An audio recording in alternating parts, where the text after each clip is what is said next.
Segunda de Tesalonicenses, capítulo 2, comenzando a leer en el versículo 1, dice: pero con respecto a la venida de nuestro Señor Jesucristo y nuestra reunión con Él, os rogamos, hermanos, que no os dejéis mover fácilmente de vuestro modo de pensar, ni os conturbéis, ni por espíritu, ni por palabra, ni por carta como si fuera nuestra, en el sentido de que el día del Señor está cerca. Otras traducciones dicen ha llegado.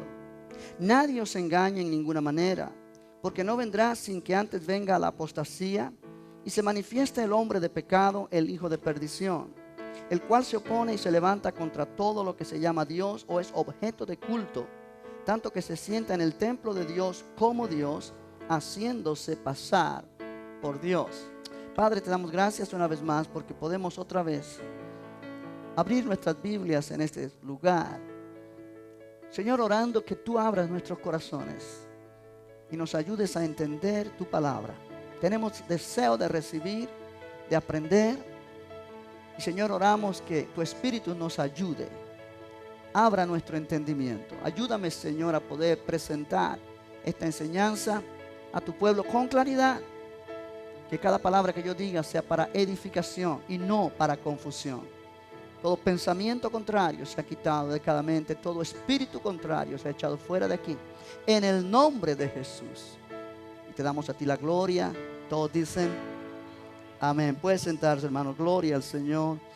Aleluya. Estamos en el quinto martes, la quinta semana de hablar sobre este tema. Y realmente es un tema muy abundante, muy explícito, muy amplio, que no se puede cubrir en solamente una predicación o una enseñanza, para poderlo entender, para poderlo analizar. Y es muy importante que nosotros tengamos idea de lo que la Biblia dice con respecto a los tiempos futuros, al tiempo final, cuando Jesucristo venga por su iglesia. Y hasta aquí hemos tocado 4 temas importantes. El número 1, hablamos del arrebatamiento de la iglesia. Cuando Cristo viene a buscar a su iglesia. Y la Biblia dice que no llega a la tierra, sino que en el aire nosotros recibiremos al Señor. Amén. Aleluya. Luego el segundo martes hablamos acerca de la clase de cuerpos con la cual nosotros seremos levantados. Cuerpos glorificados. Cuerpos como el que Cristo tiene ahora. Cuerpos que realmente pueden estar en la tierra y pueden estar en el cielo. En cualquiera de los dos lugares. El cuerpo que tenemos ahora solamente nos sirve para esta tierra. No puede heredar el reino de Dios. Y ahí tratamos ese punto bastante abundante. Y la tercera semana hablamos sobre las bodas del Cordero. Y lo que es cuando la iglesia sea levantada, va a estar en la presencia del Señor. En las bodas del Cordero que recién comienzan allí, pero tienen una duración bastante larga, ya que en el capítulo 21 de Apocalipsis todavía se menciona a la esposa del Cordero, las bodas del Cordero, cuando se está hablando de la Nueva Jerusalén. También hablamos acerca de las recompensas o premios que recibiremos cuando estemos delante del Señor en el tribunal de Cristo, lo que la Biblia llama el tribunal de Cristo, cuando cada creyente tendrá que presentarse ante Él para recibir recompensa por lo que hizo cuando estaba en el cuerpo. Haya sido bueno o malo, depende de lo que hayamos hecho para Dios, recibiremos nuestra recompensa. Amén. Aleluya. Y luego la semana pasada mencionamos acerca de lo que es la gran tribulación. Y tocamos el tema, la venida del anticristo. Cuando el anticristo viene a esta tierra o surge en esta tierra y comienza un periodo que la Biblia llama, o los eruditos nos lo enseñan como un periodo de 7 años. Y los 3 años y medios últimos será un periodo terrible en esta tierra. La Biblia le llama tiempos y la mitad de un tiempo. ¿Se acuerda de eso? La Biblia le llama 1260 días, es lo mismo. 42 meses, es lo mismo. Todo está calculado de acuerdo al año de 360 días, no 365 como es nuestra costumbre, pero años de 360 días. Ahora, en ese periodo de gran tribulación, cuando entendemos que va a pasar en esta tierra una tribulación como nunca antes ha habido, y como nunca habrá después, según las palabras de nuestro Señor Jesucristo en Mateo capítulo 24. Es un tiempo difícil, es un tiempo que realmente muchos querrán morir y no pueden morir. La Biblia lo menciona de esa manera. Y Satanás será quien va a tomar la autoridad, por decirlo así, durante ese tiempo, dándole libertad y autoridad al anticristo, a este personaje que surgirá, que muchos lo describen como una encarnación misma del diablo. Realmente diferentes autores bíblicos le ponen diferentes nombres. El apóstol Juan le llamó el anticristo, el apóstol Pablo le llama el hijo de perdición o el hombre de pecado o de iniquidad. Daniel le llama el cuerno pequeño o el rey que se engrandecerá sobre todos los dioses. El apóstol Juan también le llama la bestia en el Apocalipsis.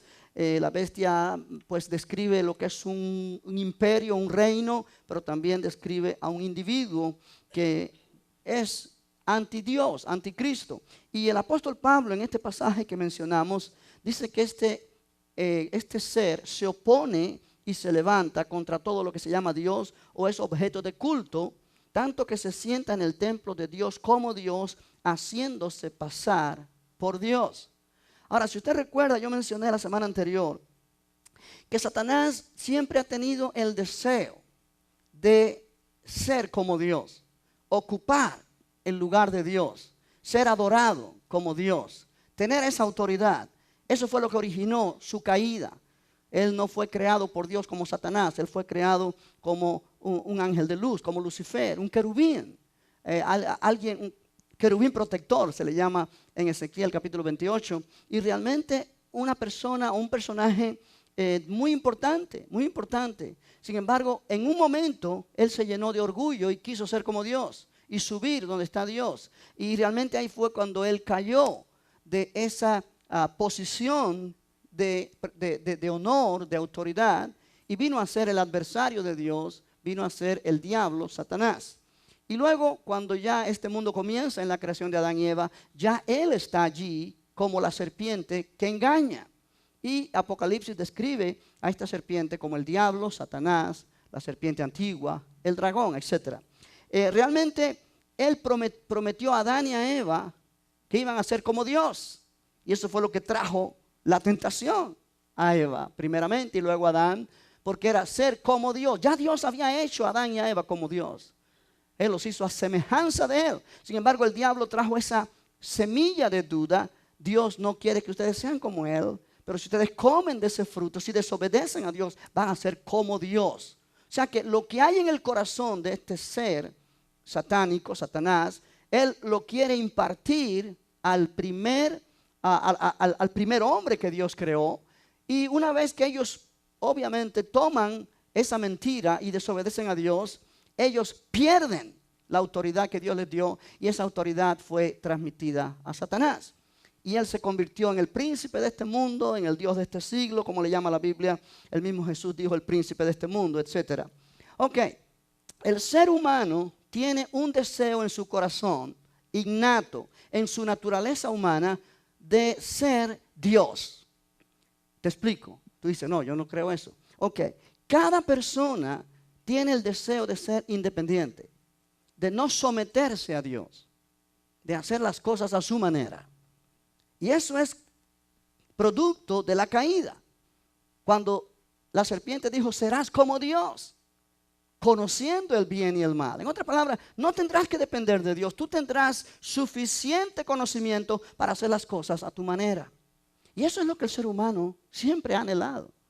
Y por eso el hombre es tan rebelde contra Dios, porque quiere hacer las cosas a su manera. ¿Me explico bien? Ahora, cuando llega este tiempo de la gran tribulación, es el clímax de la humanidad queriendo hacer las cosas a su manera y aborreciendo todo lo que tiene que ver con Dios y con la palabra de Dios. El apóstol Pablo mencionó que en los tiempos del fin, tiempos finales, la gente tendrá comezón de oír. Pero no de oír la palabra de Dios, sino de oír palabra que satisfaga sus concupiscencias, sus deseos egoístas, sus deseos carnales. O sea que poco a poco, va a estar viniendo a la tierra, y ya lo estamos viendo, como en una manera muy fuerte la gente quiere hacer las cosas a su manera, obtener paz, por ejemplo. Y se están viendo, si tuvieras las noticias en televisión, todo lo que se está como propaganda para los niños en las escuelas, en centros, poder hacer diferentes experiencias de ejercicios para tener paz. Paz en el corazón. Y la gente dice, wow, esto ha cambiado mi vida. Paz en el corazón sin Dios en el corazón. O sea, a la manera del hombre. Y la Biblia dice, no hay paz fuera de Dios. No hay paz para los impíos. Pero esto es algo que está arraigado en el corazón del ser humano. Y mientras más nos vamos acercando a ese tiempo final, más va a haber un destape, por decirlo así, de esa filosofía humana, de esa forma de pensar, que podemos ser como Dios, hacer las cosas a nuestra manera y experimentar paz, gozo, felicidad, todo sin tener que comprometernos con nada que tiene que ver con Dios y con su palabra. Ha habido a través de los tiempos ha surgido un pensamiento denigrando la Biblia como palabra de Dios. En otras palabras, mucha gente dice, yo creo en Dios y creo que es un Dios de amor. Pero yo no creo la Biblia, porque la Biblia la escribieron los hombres. Si Dios es amor, entonces, ¿por qué razón va a haber un infierno? ¿Por qué razón va a haber castigo si Dios es amor? Si Dios es amor, entonces ¿por qué Dios no permite que haya matrimonios de un mismo sexo? Si se quieren, si Dios es amor. O sea, hemos estado mirando, y a nosotros nos ha tocado vivir en esta generación que ha comenzado a mirar cosas que generaciones pasadas nunca hubieran pensado que iba a suceder. Gente en posiciones claves políticos, con estas filosofías que realmente quieren liderar a la humanidad. Esta filosofía que paulatinamente va a tomar dominio en las escuelas, en los medios de comunicación, en el liderazgo de las naciones. Eso va a ser algo que le va a abrir la puerta al anticristo. Esa forma de pensar, negando a Dios, rechazando a la palabra, rechazando a Cristo, pues van a querer lo que este hombre va a ofrecer cuando Él aparezca. Él no va a aparecer como un diablo. Él no va a aparecer como algo feo. Él va a aparecer como un hombre que trae soluciones a este planeta. Un hombre que trae la última palabra. Que todos los gente instruida, gente estudiada van a decir, esto es lo que necesitamos. Amén. Sí, y aquí vamos a continuar en esta noche. ¿Por qué? Porque la Biblia desde el Antiguo Testamento mencionó cómo se irían desarrollando los acontecimientos. Daniel fue un profeta que Dios lo usó tremendamente para recibir revelación en lo que concierne a los tiempos finales. Es más, el libro de Daniel es un libro criticado enormemente por los eruditos, porque dicen que no debe ser considerado un libro de profecía, sino un libro histórico. O sea, ellos niegan que Daniel escribió ese libro en la época en que lo escribió, porque mucho de lo que Daniel plantea allí o profetiza allí se cumplió al pie de la letra antes de Cristo. O sea que ellos dicen, no es posible que este hombre pudo predecir las cosas tan exactamente como sucedieron, de modo que esto no debe ser un libro profético. Daniel no estaba allí cuando él escribió, o él escribió esto en otra ocasión, fue otro Daniel. O sea, han tratado de negar la autoridad del libro de Daniel como un libro de profecía. Pero es un libro importantísimo. Es como decir la pareja del libro Apocalipsis. O sea, Daniel vio el futuro en una manera muy, muy espectacular. Yo quiero llevarte al libro de Daniel en esta noche, en el capítulo 9. Daniel capítulo 9. Aleluya. Aleluya. Bendito el nombre del Señor. Daniel capítulo 9. Si tú quieres después leer ese libro en tu casa, el capítulo 2 de Daniel es un capítulo importantísimo donde Daniel interpreta el sueño que tuvo Nabucodonosor. y realmente allí él pone diferentes imperios que surgirían en la tierra, que realmente se cumplió al pie de la letra, comenzando por el imperio babilónico, que es el imperio donde Nabucodonosor estaba, y realmente allí le seguiría otro imperio un poquito más débil, que sería el imperio medo-persa, otro imperio luego que sería el imperio griego, y otro imperio que sería el imperio romano. Capítulo 7, Daniel tiene una visión de también en forma de bestias que él mira, y también tiene que ver con diferentes gobiernos, imperios, reyes que van a surgir o que surgieron a través de la historia desde el tiempo que Daniel existía hasta este tiempo actual y el tiempo futuro. No quiero entrar en esos detalles en esta noche, pero en el capítulo 9 de Daniel, Daniel comienza a mirar la profecía del profeta Jeremías y entiende que Dios llevó cautivo al pueblo por desobediencia por 70 años. En el tiempo que Daniel está escudriñando, se da cuenta que este tiempo ya va a ser cumplido o ha sido cumplido, y él comienza a orar a Dios para que le explique qué va a pasar, que Dios le dé iluminación en cuanto a qué va a pasar con el pueblo de Dios.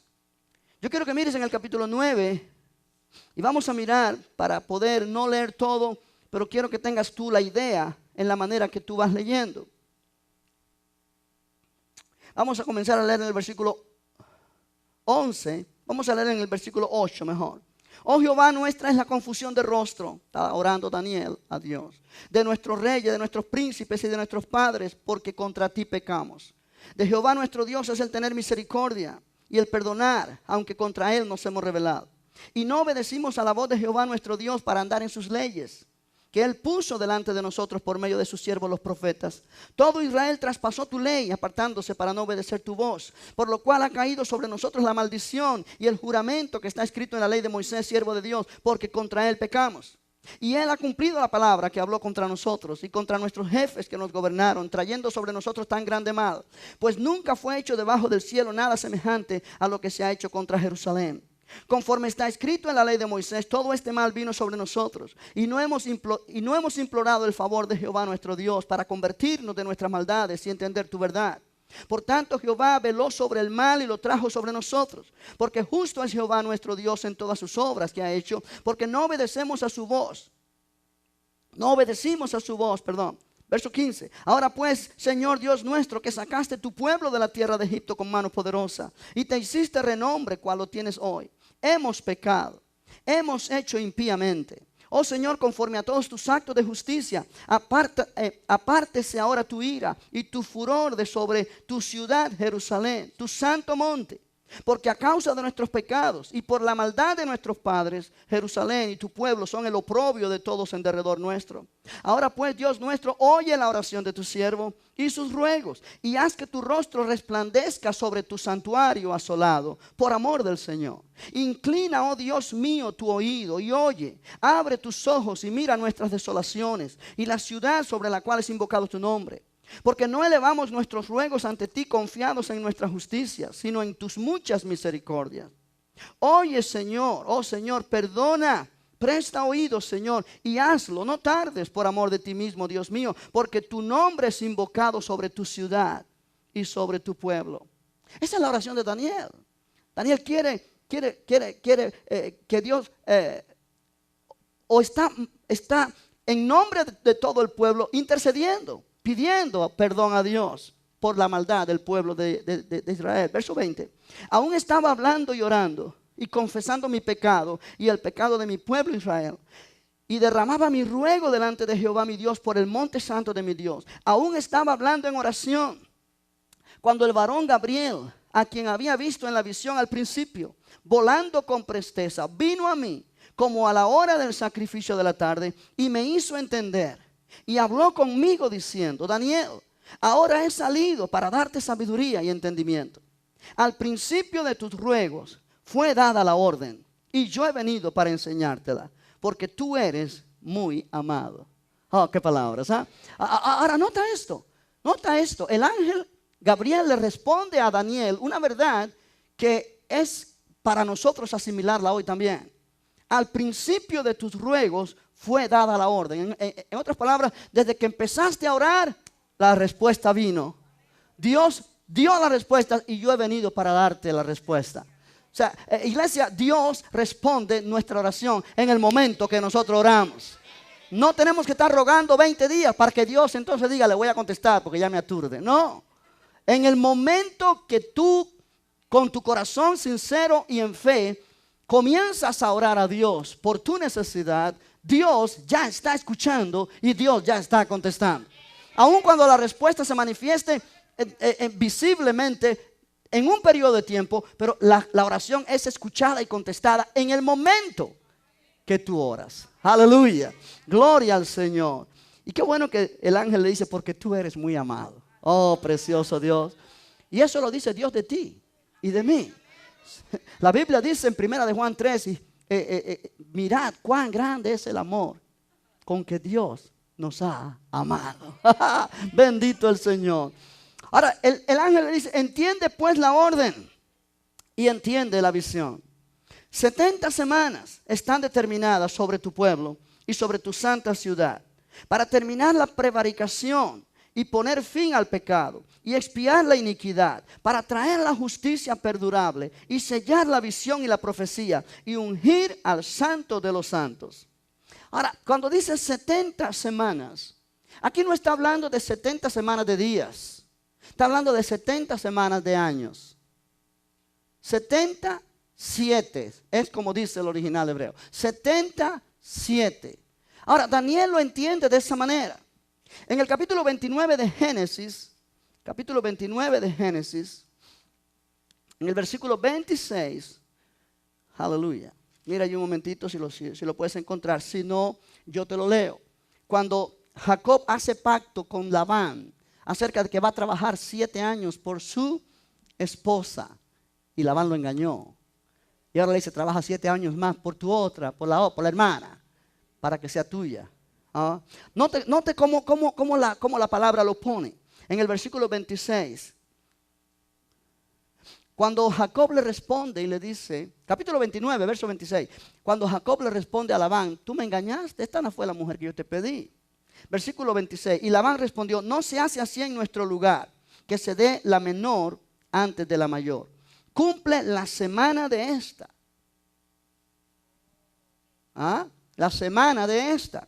Y se te dará también la otra, por el servicio que hagas conmigo otros 7 años. E hizo Jacob así y cumplió la semana de aquella. Y él le dio a Raquel, su hija, por mujer. O sea, la semana no son 7 días en este sentido, sino 7 años. En ese sentido es que ellos interpretan la palabra semana o 7.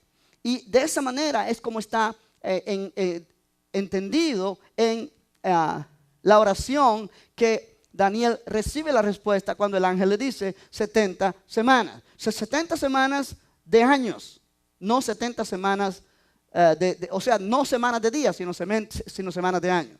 O sea que si multiplicamos 70 por 7, serían 490 años, ¿correcto? Estamos hablando de años. 70 semanas no son semanas de días, sino semanas de años.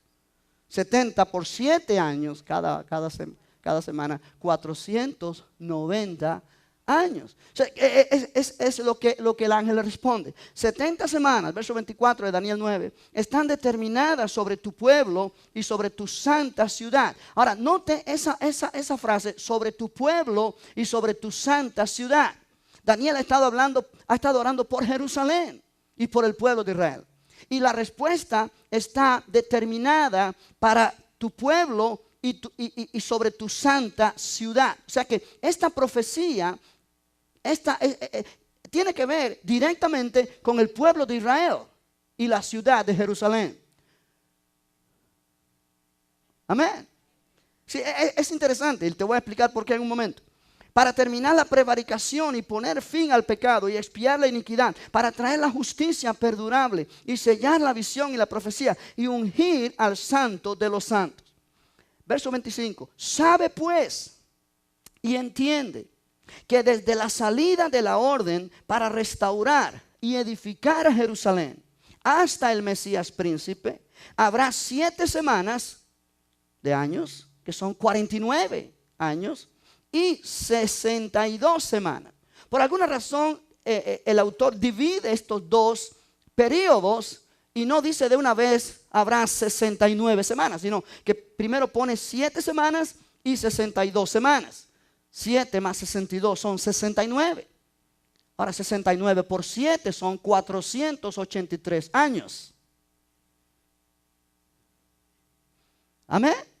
Ahora, diferentes eruditos han tratado de buscar a qué fecha se refiere cuando dice desde la salida de la orden para restaurar y edificar a Jerusalén.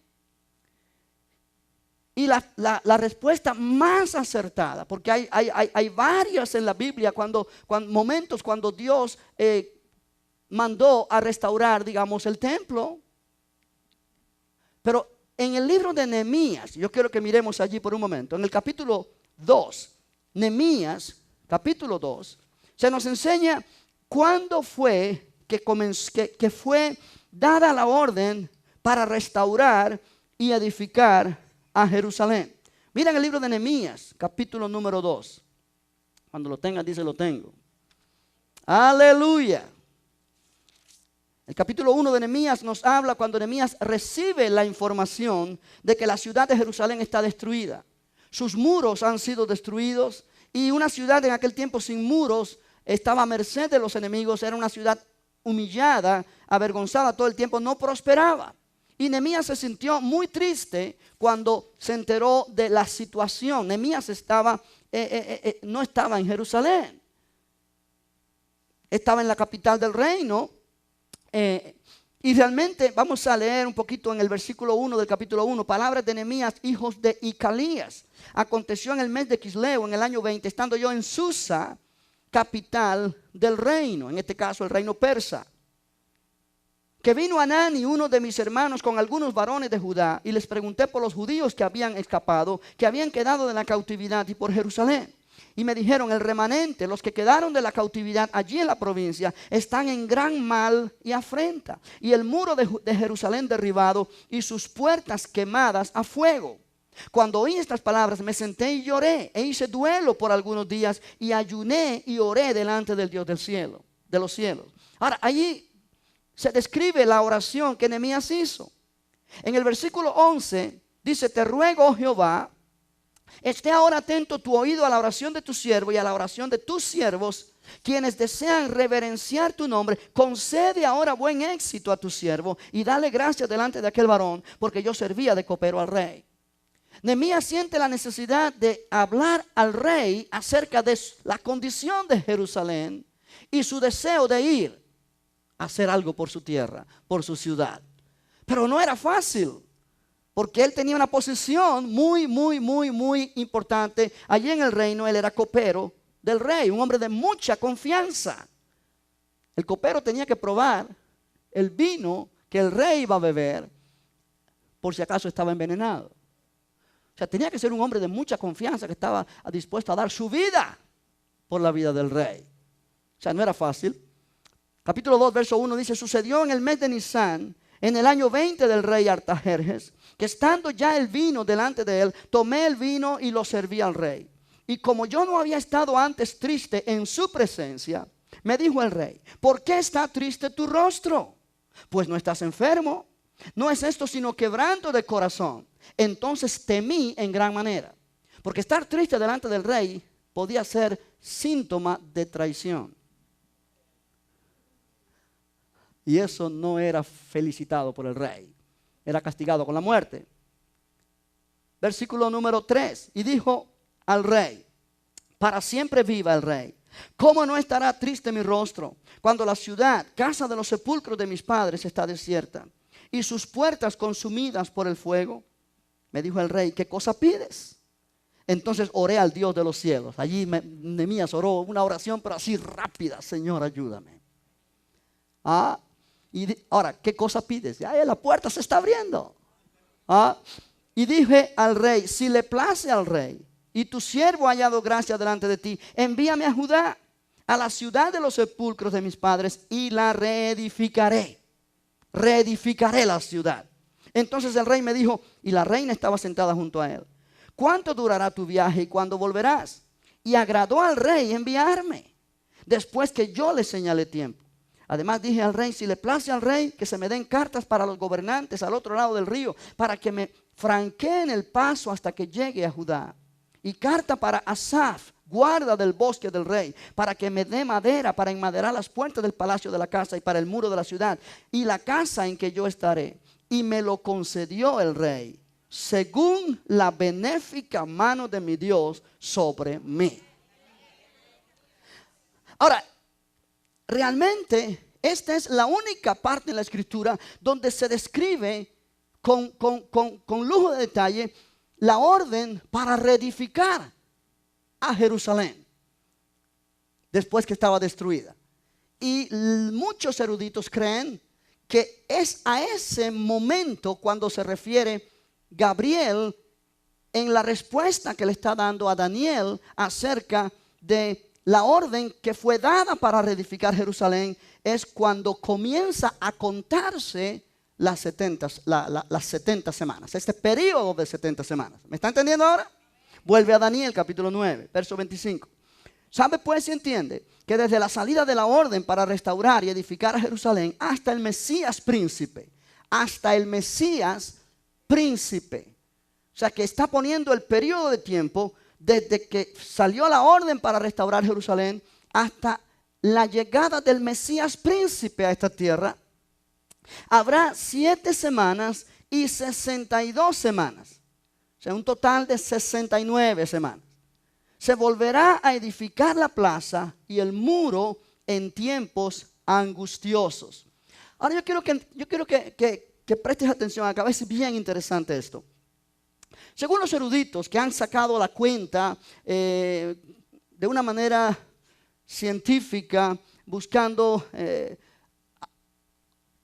un gran escritor inglés, él consultó en el observatorio de Greenwich, y esto estamos hablando de mucho tiempo atrás, y ellos han llegado a calcular el exacto día cuando este decreto fue dado para restaurar Jerusalén, y lo ponen en fecha moderna, marzo 5 del año 444 a.C. o 445 a.C. Están esas dos posibilidades, y hay una razón por la cual están esas dos posibilidades, pero significa lo mismo, que yo ahora no tengo el tiempo para explicar. 62 semanas de años más 7 semanas de años igualan 483 años. ¿Correcto? Estamos hablando de años de 360 días cada año. Ahora presta atención a esto. Conforme a fuerzas históricas, multiplicando los 69 semanas por 7 años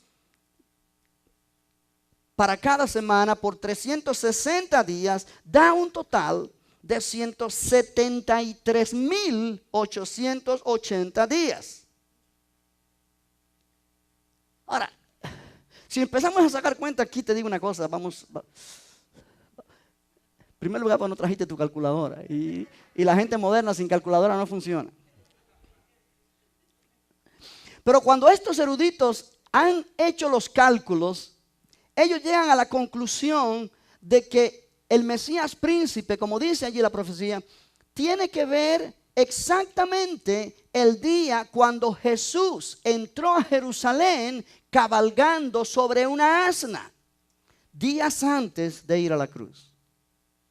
Ellos han sacado la cuenta de tal manera que ellos han puesto precisión, una precisión tan grande que las 69 semanas, 483 años o 173.880 días se han cumplido exactamente cuando Jesús entró a Jerusalén.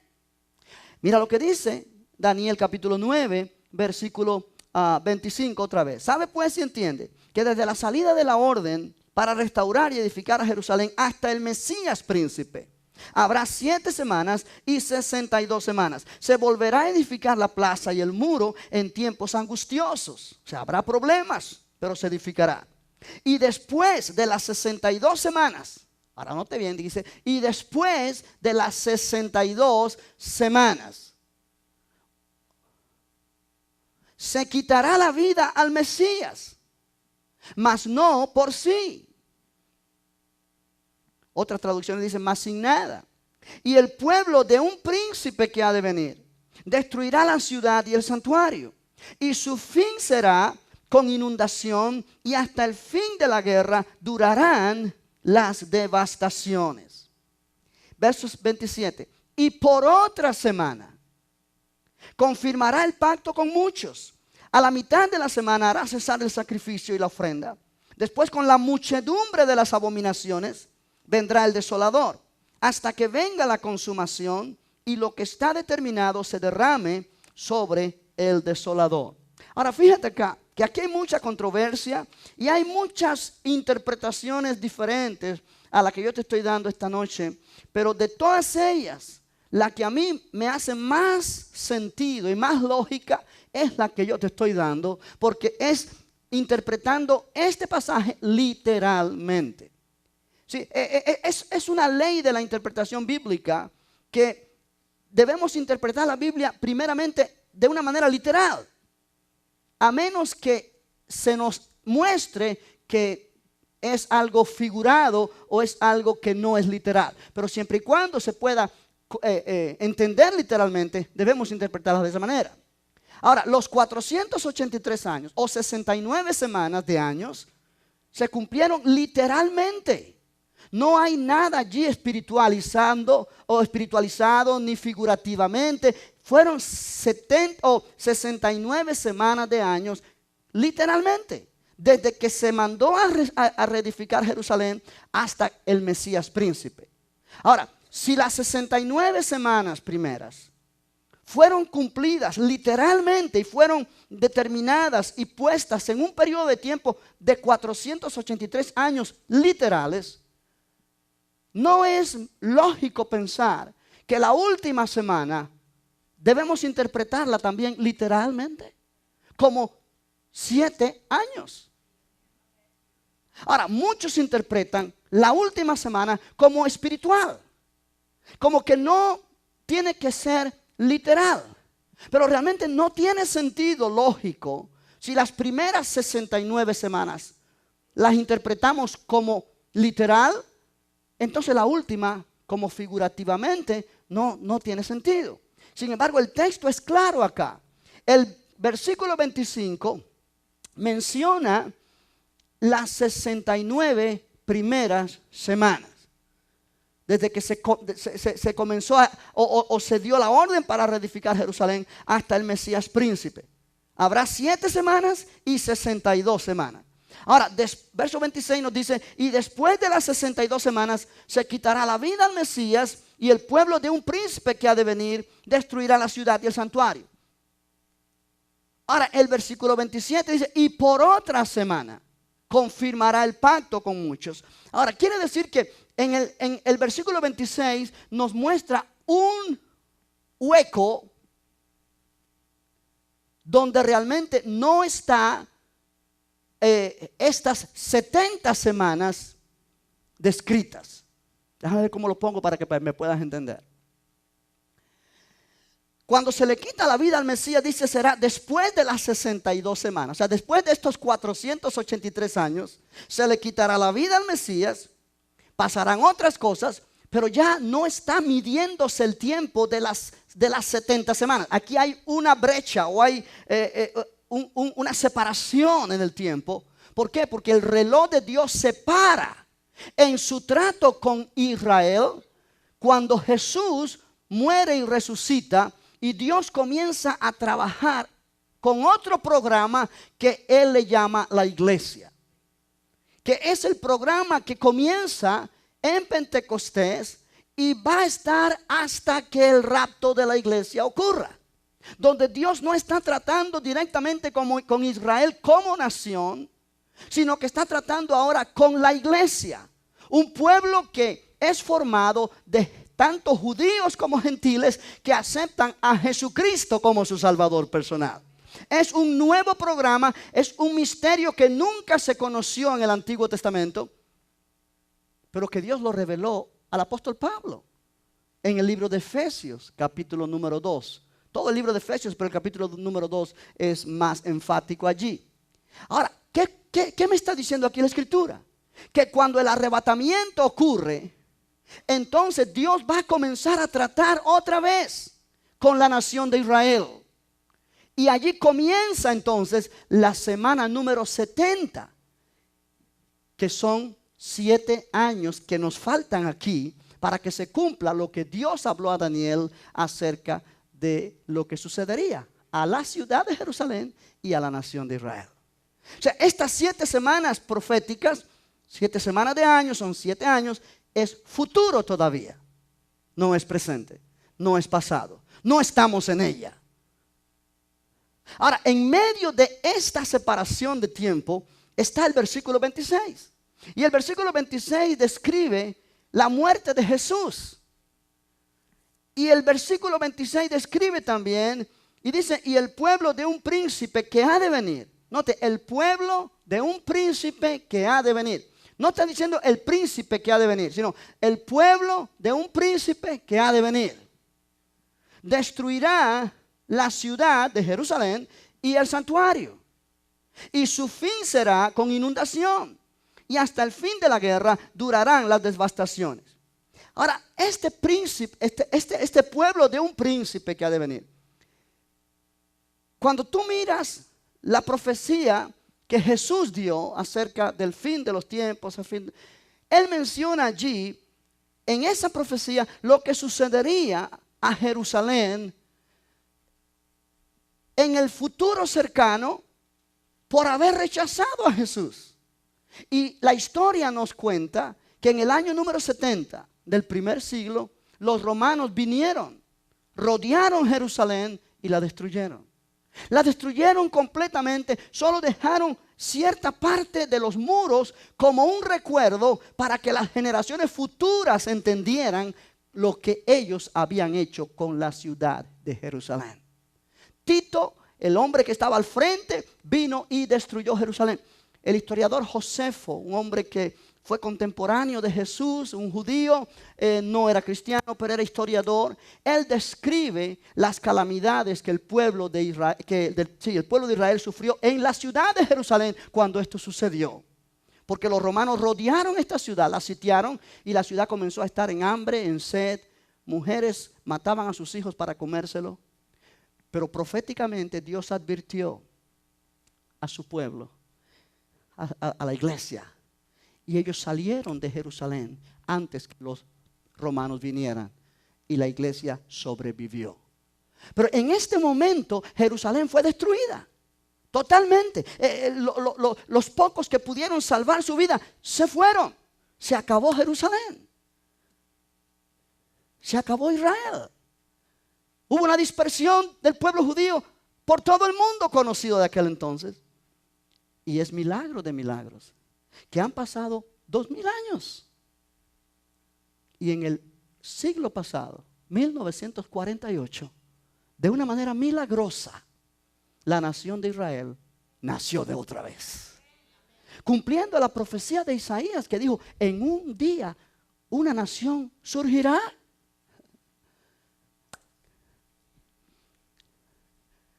En un día. No es que la nación se hizo nación y al poco tiempo se independizó. No. En un día fue declarada nación. Cumpliendo la profecía. Aleluya. Amén. Bendito el nombre del Señor. Ahora, iglesia, este es aquí el punto y quiero enfatizar. Todo el tiempo que ha pasado, 2000 años, y todavía la semana número 70 no comienza. Pero en ese versículo 26 dice, y el pueblo de un príncipe que ha de venir. Tomando en cuenta que el pueblo es el imperio romano, es Roma que vino e invadió con el general Tito al frente. Entonces se nos enseña que el pueblo es Roma. Y la Biblia menciona que el imperio romano, un imperio que fue tremendamente importante en su tiempo, volverá a levantarse otra vez. Y de allí es que sale este hombre llamado el anticristo, el hombre de pecado, el hijo de perdición, etc. Ahora, este hombre, que es el príncipe de ese pueblo, príncipe futuro. Versículo 27. Y por otra semana, este hombre confirmará el pacto con muchos. Aquí se confirmará un pacto de Israel con este hombre. Y este hombre será un experto que traerá una aparente paz y se firmará un tratado de paz. Pero a la mitad de la semana, ahora, ¿cuánto es la mitad de la semana? 3 años y medio.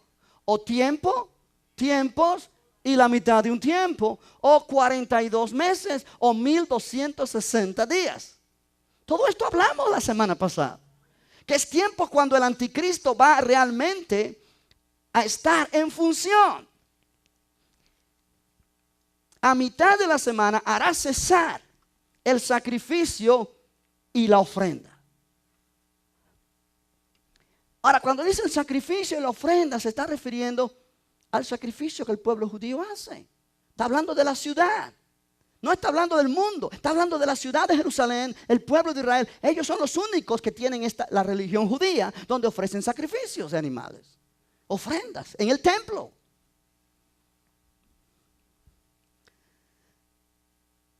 Hará cesar el sacrificio y la ofrenda. Después, con la muchedumbre de las abominaciones, vendrá el desolador hasta que venga la consumación. Ahora, pon una mano ahí.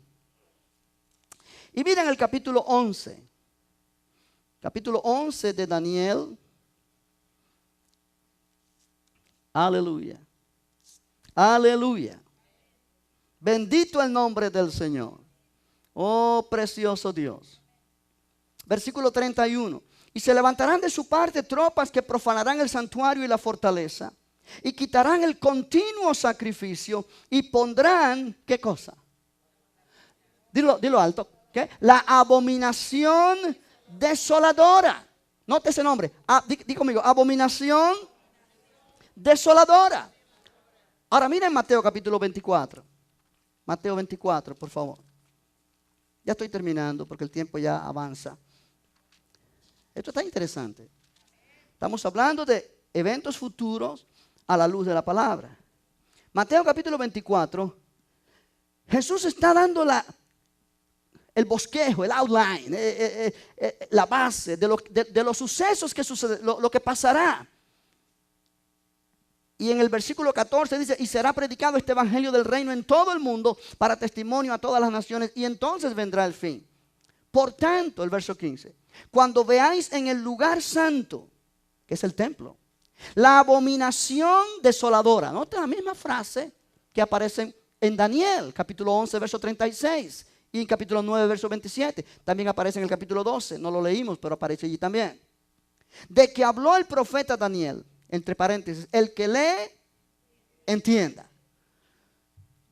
Entonces los que estén en Judea huyan a los montes. El que esté en la azotea no descienda para tomar algo de su casa. Y el que esté en el campo no vuelva atrás para tomar su capa. Mas hay de las que están en cinta, de las que crían en aquellos días. Orad pues por vuestra huida, no sea en invierno ni en día de reposo. Porque habrá entonces gran tribulación, cual no la ha habido desde el principio del mundo hasta ahora, ni la habrá. Pero Jesús pone este punto de referencia. Cuando veáis en el lugar santo. Ahora, el lugar santo es el templo. Pero actualmente no hay templo en Jerusalén. El templo fue destruido en el año 70. Y no ha podido volverse a construir. El pueblo judío está interesado en construir su templo otra vez. ¿Por qué? Porque ellos saben por las profecías que el Mesías viene pronto. Ahora, ellos esperan al Mesías por primera vez. Y ellos, no por segunda vez, ellos no creen que es Jesús. Por eso lo rechazaron y lo crucificaron a Jesús. Pero ellos están organizando todo y viendo cómo ellos pueden volver a construir el templo. Esto está en los planes del pueblo de Israel hace unos años ya. Lo que surge en la mente es que posiblemente este anticristo va a darles la facilidad, posiblemente, es una especulación, a que ellos construyan ese templo. ¿Por qué? Porque en ese templo es donde va a haber la abominación desoladora. ¿Qué significa eso? Significa que el sacrificio va a cesar y se va a sacrificar allí algo que es ofensivo, que es contrario a la voluntad de Dios, que es adorando a Satanás, no a Dios. Abominación desoladora, un tipo de esto, lo que un hombre del pasado, Antíoco Epífanes, hizo cuando realmente abominó el templo en tiempos que Daniel profetizó y se cumplió. Y no puedo hablar en eso ahora porque ya vamos a terminar. Pero realmente abominación desoladora implica eso. Ahora, si vamos a 2 de Tesalonicenses, y allí vamos a dejarlo, 2 de Tesalonicenses capítulo 2, el apóstol Pablo está diciendo, verso 3, cuando lo tenga, dice lo tengo. Aleluya. Nadie os engañe de ninguna manera, porque no vendrá el día del Señor o la venida de nuestro Señor Jesucristo, nuestra reunión con Él, no vendrá sin que antes venga la apostasía y se manifieste el hombre de pecado, el hijo de perdición, el cual se opone y se levanta contra todo lo que se llama Dios o es objeto de culto, tanto que se sienta en el templo de Dios como Dios, haciéndose pasar por Dios. Esa es la abominación desoladora. Y eso es lo que marca los 3 años y medio o la segunda parte de los 7 años de gran tribulación. Los primeros 3 años y medio serán menos intensos, pero es en ese momento cuando se marca el punto de referencia donde realmente viene la parte más difícil para el pueblo de Israel. Cuando este hombre toma dominio, rompe el pacto que hizo con ellos, se sienta en el templo y es cuando él comienza a hacer su reinado destructivo, salvaje, horrible, que se nos muestra en Apocalipsis capítulo 13. Que después lo podemos leer quizá la semana próxima porque esto no se acaba. Oh, ¿cuántos dicen gloria a Dios? ¿Cuántos dicen la palabra de Dios es clara? Aleluya. Vamos a mirar esto la próxima semana. Lo que Pablo sigue diciendo allí concerniente a por qué eso no sucede ya. Porque hay algo que lo detiene hasta el tiempo señalado para que esto ocurra.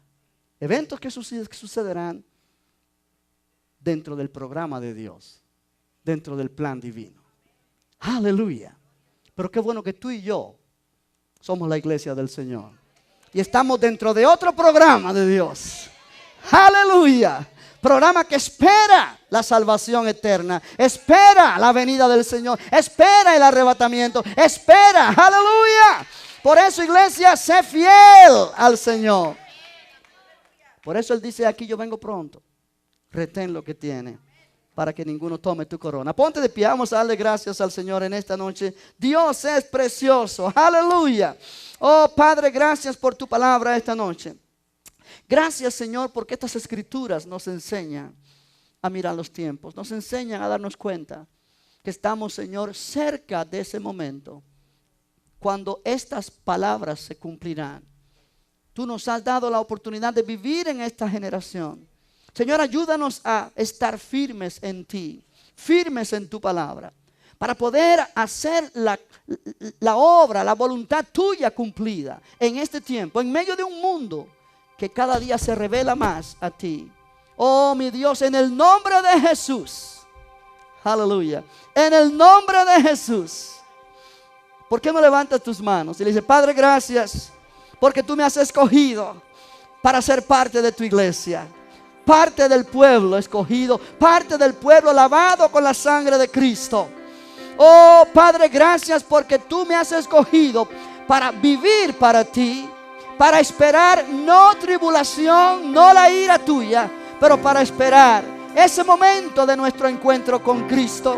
Oh, ayúdanos a servirte hasta el final, ayúdanos a tener fuerza cada día para cumplir tu propósito y hacer lo que tú quieres que hagamos. Que tu nombre sea glorificado, Señor. En el nombre de Jesús te damos a ti la gloria, te damos a ti la honra. Oh, precioso eres, precioso eres, precioso eres. Aleluya, precioso eres, Señor. Gloria a tu nombre, mi Dios. Porque estamos en una palabra que se cumple. Estamos creyendo en un Dios que no falla. Adórale a Él con esta canción, iglesia. Oh, precioso es el Señor. Aleluya. Gracias, Señor. Gracias, Señor. Y quiero levantar a ti mis manos. Maravilloso Jesús. Sí, Señor. Milagroso Señor. Oh, aleluya.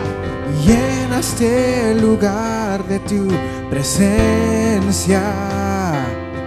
Haz descender tu poder a los que estamos. Creo en ti y creo en ti, Jesús. En lo que harás, En lo que harás en mí. yo creo en ti Y creo en ti, Jesús. En lo que harás en mí. Y en mí. Y en mí. Vamos, iglesia. Recibe toda la gloria.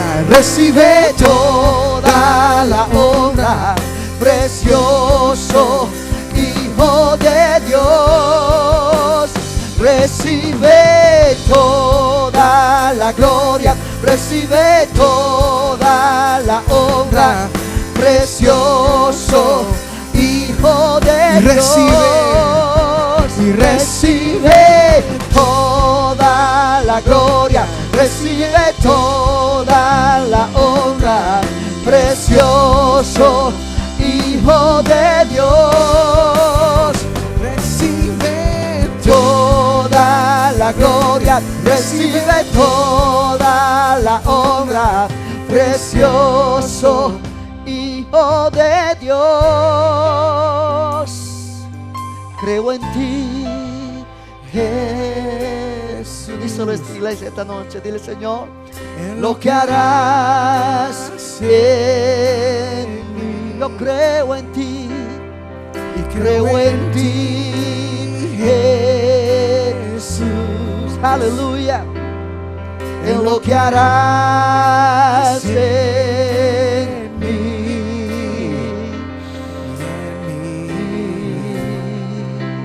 Y en mí. Y recibe Toda la gloria, recibe toda la honra, precioso Hijo de Dios. Recibe toda la gloria, recibe toda la honra, precioso Hijo de Dios. Aleluya. Oh, gracias, Señor. Dale ese aplauso a la iglesia. Recibe, Señor, la gloria. Recibe, Señor, la honra. Gloria a tu nombre, mi Dios. Aleluya. Aleluya. Gracias, Señor. Amén. Gloria a Dios. Vamos a terminar, iglesia. Es un poco, ¿cómo se dice? Una enseñanza un poco complicada en el aspecto de que hay que estar mirando cada detalle, pero es necesaria, gloria al Señor. Vamos a terminar, pero tengo una petición acá. Carla Salazar tiene anemia y la transfusión que le hicieron no le está haciendo efecto. Ella fue parte de esta iglesia un tiempo atrás, no sé si se acuerdan, hermana de Javier, el que cantaba en la alabanza acá, Carla, y realmente está teniendo este conflicto, este problema, está hospitalizada, ¿verdad? Tiene anemia, pero es una anemia que la transfusión de sangre no la recibe el cuerpo, no la acepta, y ella pide en oración. Vamos a orar que el Señor pues haga algo con esa anemia, ¿verdad? En el nombre de Jesús. Padre, te damos gracias en esta noche. por tu palabra primeramente. Gracias por este tiempo tan precioso. Cada persona que ha venido esta noche, Señor, hemos aprendido tu palabra. Salimos de aquí verdaderamente regocijados porque podemos confiar en tu palabra. Se cumple cada palabra que sale de tu boca. Señor, eso nos da ánimo, eso nos da fuerza para vivir en este mundo sabiendo que podemos depender de ti. Tú no fallas, Señor. Ayúdanos a salir de este lugar con eso en nuestra mente, que nuestra fe está arraigada en ti, y eso nos da seguridad.